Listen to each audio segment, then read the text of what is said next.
tidbits of news here. Vrabel on A.J. Brown. I mean, again, first off, if anybody remembers, when Vrabel was in Tennessee and John Robinson, the GM, traded away A.J. Brown, Mike Vrabel went like this, like 4 times in his seat. He was like, what? We're trading our best player? What? That was the beginning of the end. That was the beginning of the end, yeah. Right? So we've all looked at it. We know New England needs another playmaker on offense. There's history there. We know Vrabel likes him, right? Vrabel made a comment, said, we'll look at everything we can do to add to the roster. Do we think it's really feasible that he could end up in New England?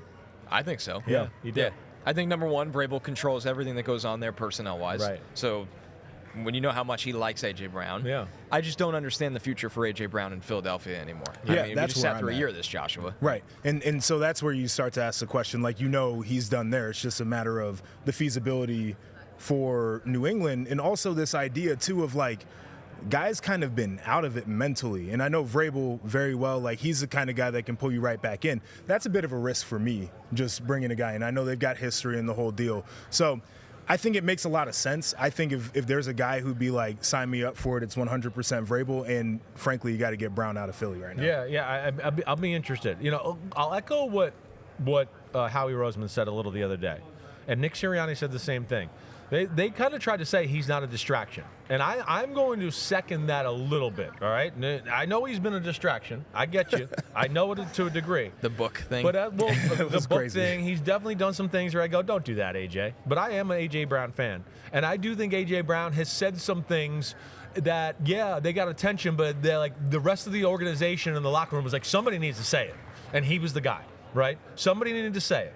And so because of that, yes, it's become an issue. And we know it's all based around the quarterback. It's all based around the quarterback.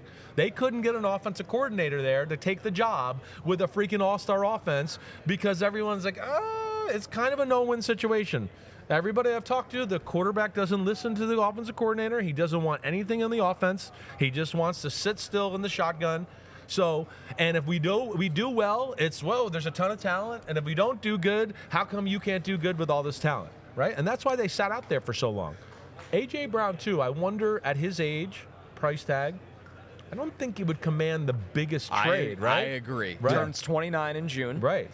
He's a guy that's, the way he plays, He's wear and tear on his body. Wear and tear. There's the words. Yeah. Yep. Yeah. Yo. Thanks for watching, homies. We are now in the NFL season here on Chris Simms Unbuttoned. Hit subscribe to get our weekly picks, game recaps, film deep dives, and much, much more. Thanks again for watching. Subscribe, rate, review. Peace out. You know where to find us.